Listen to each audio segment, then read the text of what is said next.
Well, I was one of the original people in this field in the early 80s. And at that time, kids were studying for the SAT, maybe, or they did what their parents did and just went and took the test. But as time went on, people realized they could study for the SAT and they could do well, or any standardized test. But what happened was somewhere in, I would say, the early 90s, US News came out with a rankings issue, which is now very famous. And all of a sudden, they ranked them almost like they were toaster ovens or they were cars, and people took notice. And the colleges took notice, and they wanted to get as high as they could on that list.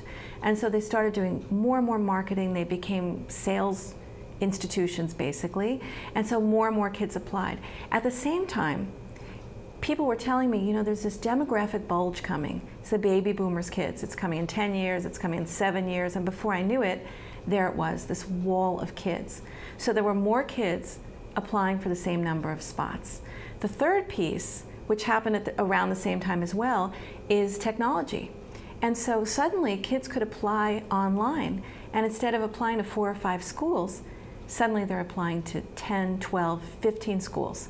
And so the schools were deluged with applications, and the pressure just took off.